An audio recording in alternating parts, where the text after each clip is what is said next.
Good afternoon, and welcome to Perspectives. Today, we delve into a deeply complex and often contentious issue. Is using mental health as a criminal defense justified? It's a question that sits at the intersection of law, ethics, and public safety. To help us explore this, we have two distinguished guests. Dr. Ben Carter, a forensic psychologist who will argue for its justification, and Ms. Sarah Jenkins, a former prosecutor, who will present arguments for stricter limitations. Welcome to you both. Thank you, Ms. Hayes.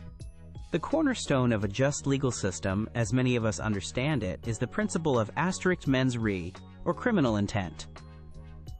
For an act to be deemed a crime in the fullest sense, there must typically be a guilty mind accompanying the guilty act. Severe mental illnesses, such as schizophrenia or severe bipolar disorder with psychotic features, can profoundly impair an individual's cognitive and emotional functions. They can distort perception of reality to such an extent that an individual may not understand the nature or quality of their actions, or, critically, they may not know that their actions were morally or legally wrong. When we speak of using mental health as a defense, it's crucial to clarify that this is not about excusing criminal behavior wholesale, nor is it a get-out-of-jail-free card. Instead, it is about recognizing a state of diminished culpability, a situation where the individual, due to their severe mental illness, lacked the requisite capacity to form criminal intent. The focus, therefore, should shift from purely punitive measures to appropriate intervention. For individuals found not guilty by reason of insanity or a similar plea, this often means mandatory treatment in secure psychiatric facilities. This approach aims at rehabilitation and addressing the underlying illness that contributed to the tragic event. There is an ethical imperative here. We must, as a society that values fairness, distinguish between an act committed with calculated malice and one that is the tragic outcome of severe mental derangement. To fail to do so would be to ignore the very real impact of these conditions on human thought and behavior, and ultimately, to undermine the principles of justice we strive to uphold. Thank you, Ms. Hayes. While I fully acknowledge the seriousness of mental illness and the importance of compassionate care, the application of mental health as a complete defense in criminal proceedings presents substantial challenges and, I believe, significant risks to the core tenets of justice and public safety. Our primary concern within the justice system must always be to uphold the rights of victims and ensure accountability for criminal acts. A criminal act inflicts harm, regardless of the perpetrator's mental state, and the victims deserve a clear acknowledgement of that wrongdoing through the legal process. One of the most significant practical difficulties lies in retrospectively and definitively assessing an individual's mental state at the precise moment the crime was committed. Evaluations are often conducted weeks, months, or even years later, relying on self-reporting, which can be unreliable, and interpretations of past behavior. This inherent uncertainty can complicate the pursuit of truth. Furthermore, we cannot ignore the potential for malingering, the feigning or exaggeration of symptoms, by defendants seeking to evade responsibility for their actions. While forensic experts are trained to detect this, it remains a persistent concern that can undermine the integrity of the defense. Finally, public perception is a vital component of a functioning justice system. When mental health defenses are perceived, rightly or wrongly, as a loophole that allows individuals who have committed serious offenses to avoid accountability, it can erode public trust and confidence in our legal institutions. We must be cautious about any mechanism that could be seen to diminish the gravity of criminal behavior. Thank you both for those comprehensive opening statements. Dr. Carter, you emphasized women's roles and the state of the individual's mind. Ms. Jenkins, you raised crucial concerns about accountability and the impact on victims. How do we balance the legal principle of intent with the need to ensure justice for victims when a defendant has a recognized severe mental illness? That is indeed the central challenge, Ms. Hayes. True culpability, from a legal and moral standpoint, implies an understanding of one's actions and their wrongfulness. When conditions like acute psychosis, for example, lead an individual to act based on delusions or hallucinations, their ability to form rational intent is fundamentally compromised. A just system must be sophisticated enough to differentiate between someone who chooses to commit a crime and someone whose actions are driven by a profound disconnect from reality due to severe illness.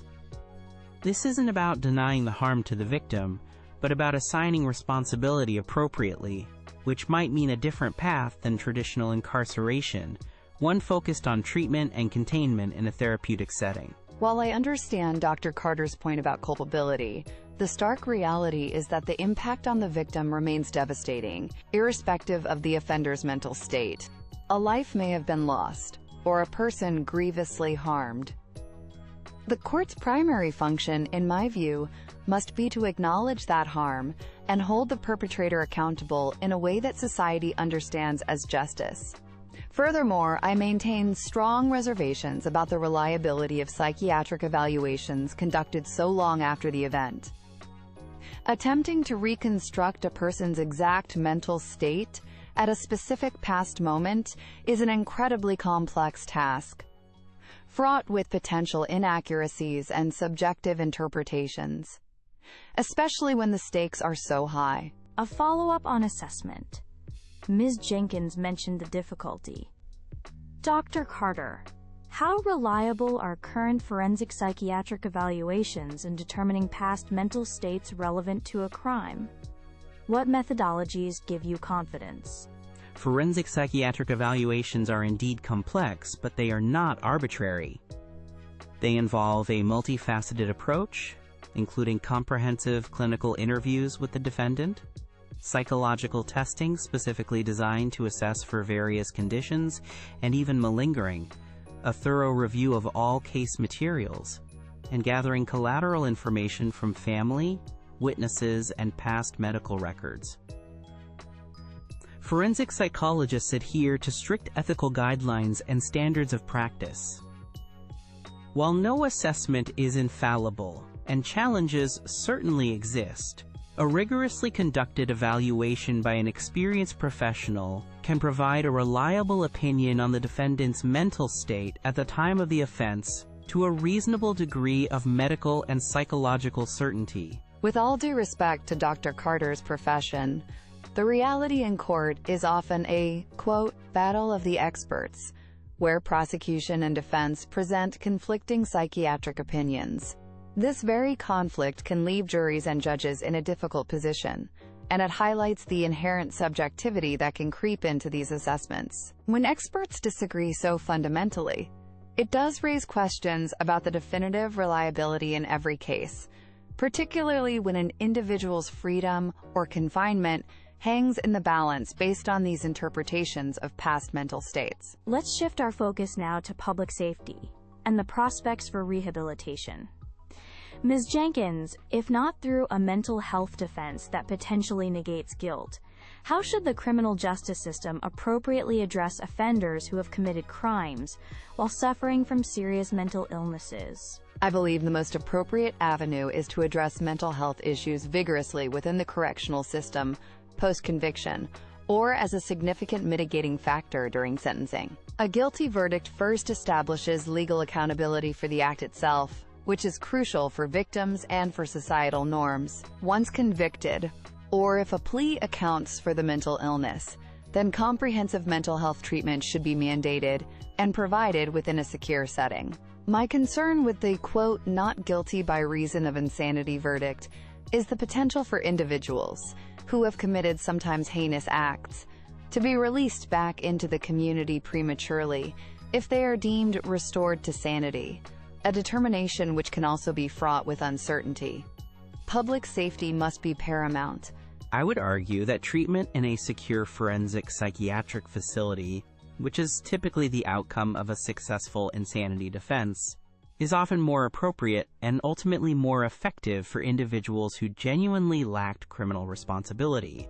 These facilities are designed to provide intensive psychiatric care and rehabilitation, addressing the underlying illness in a way that a standard prison environment simply cannot. The aim is not just confinement, but treatment to reduce the symptoms and behaviors associated with the illness, thereby potentially reducing future risk more effectively than a purely punitive approach that may exacerbate mental health conditions. It's about matching the intervention to the individual's actual state and needs for the long-term safety of everyone. Dr. Carter mentioned secure facilities. Ms. Jenkins, what are your thoughts on the risk of manipulation within the system, not just in the initial assessment but also in convincing authorities of recovery? And how can we ensure long-term public safety if a mental health defense is successful? The quote I mentioned earlier often continues post-verdict, concerning readiness for release from secure facilities. Sophisticated offenders, particularly those with certain personality disorders that can co-occur with other mental illnesses, may become adept at presenting themselves as rehabilitated to review boards. My concern is that the criteria for release, or the legal bar for the insanity defense itself in some jurisdictions, might not be sufficiently stringent to adequately protect the public from individuals who remain a potential threat, even if their acute symptoms are temporarily in remission. The adversarial nature of the legal system is a given, but forensic professionals are specifically trained to assess for deception and malingering, using a variety of tools and techniques. It's an ongoing part of the assessment process, not a one-off event. Furthermore, release from a forensic hospital is typically not a simple or quick process. It usually involves gradual transitions, stringent monitoring, mandatory outpatient treatment, and regular reviews by independent panels. These safeguards are specifically designed to protect public safety and are often more rigorous than release protocols from prison. To conclude, a truly just and enlightened legal system must possess the capacity to consider the mental state of the accused. Ignoring the profound impact of severe mental illness on an individual's ability to form intent or understand reality is not only unscientific, but also ethically questionable. Employing a mental health defense is a nuanced acknowledgement of complex human realities. It is not intended as a denial of the harm caused, but as a more precise assignation of culpability. It recognizes that not all who commit unlawful acts do so with a, quote, guilty mind, in the way the law traditionally conceives it. Advancements in forensic psychology and psychiatry continue to enhance our ability to conduct these difficult assessments responsibly and with increasing accuracy. The focus should always be on a balanced approach, one that upholds the principles of justice by differentiating blameworthiness, provides appropriate and secure treatment for those who genuinely lacked criminal responsibility due to severe mental illness, and ultimately safeguards public safety through effective rehabilitation and careful management. In closing, I must reaffirm the paramount importance of accountability for criminal actions, and the unwavering rights of victims to see justice served in a clear and understandable manner. The harm inflicted by a crime is absolute, and the legal system's first duty is to acknowledge this through a finding of responsibility. While the reality of mental illness is undeniable and demands a compassionate societal response, I retain significant reservations about its use as a complete defense.